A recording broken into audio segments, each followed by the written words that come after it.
Été 2017, Dartmoor au sud de l'Angleterre.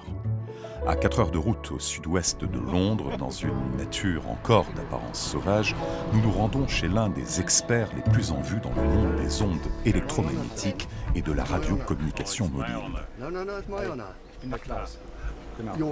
Nous sommes une délégation germano-autrichienne de scientifiques, de docteurs et d'experts sur la question des radiations de la téléphonie mobile.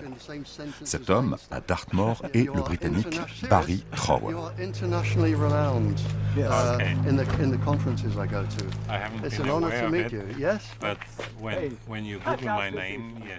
Grâce à son expertise dans le domaine des ondes électromagnétiques, il est de plus en plus sollicité.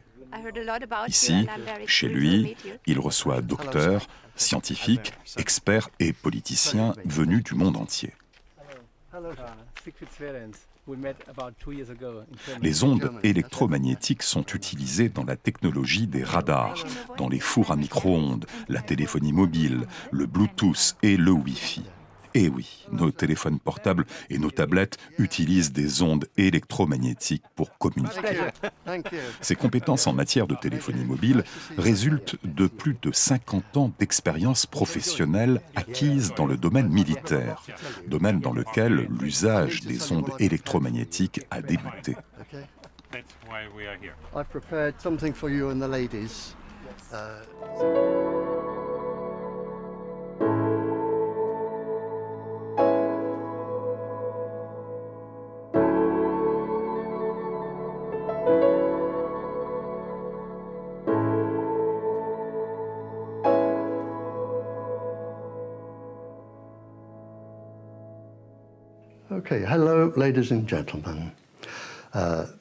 Bonjour mesdames et messieurs, mon nom est Barry Trower.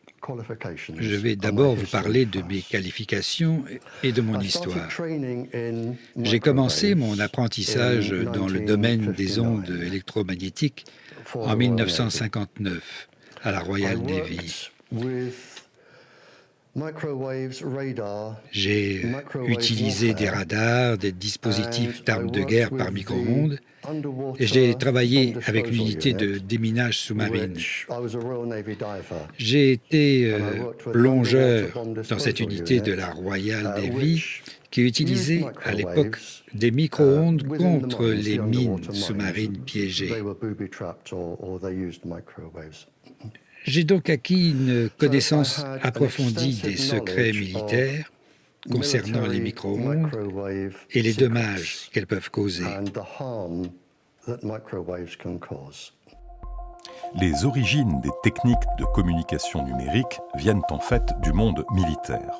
Motorola, qui est devenu pionnier dans la téléphonie mobile, a fourni à l'armée américaine des systèmes de communication dont on mesure aujourd'hui la dangerosité pour la santé. Barry a lui-même plongé de plus en plus profondément dans cette guerre silencieuse. Quand j'ai quitté la Royal Navy avec mon habilitation de sécurité supérieure, on m'a demandé de prendre un poste d'enseignant. Et on était à ce moment-là en pleine guerre froide entre les États-Unis et la Russie. On m'a aussi demandé si je pouvais interroger des espions du KGB qui avaient été capturés.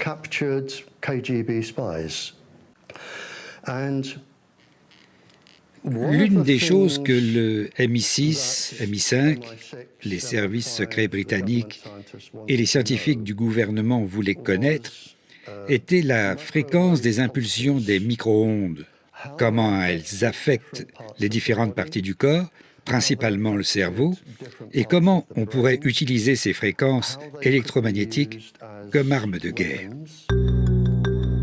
Les espions de l'ex-Union soviétique ont fourni des informations particulièrement explosives. Des experts russes en micro-ondes ont même utilisé, à leur insu, des employés de l'ambassade américaine à Moscou comme cobayes. Ces radiations ont causé des cancers et d'autres maladies à plus de 50% du personnel. Un autre scandale est venu sous la forme d'une technologie appelée Tetra. C'est une technologie avec un large spectre d'utilisation dans certains domaines. Cette technologie est utilisée par les services secrets, les gardes-côtes, la police, l'armée.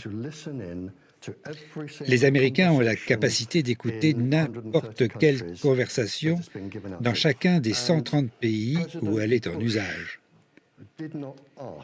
Et le président Bush n'a pas demandé, il a exigé que Tony Blair, mon Premier ministre, obtienne l'aval de l'Europe et que nous écoutions alors tout ce qui est dit.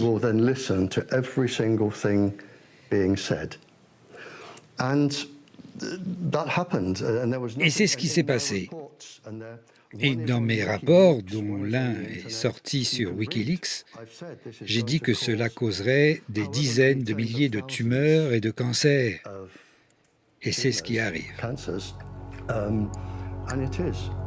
Si les communications numériques ont été créées pour servir notre sécurité, l'exposition constante et directe aux ondes électromagnétiques dans nos communications a provoqué un effet secondaire, la mise en danger de notre santé.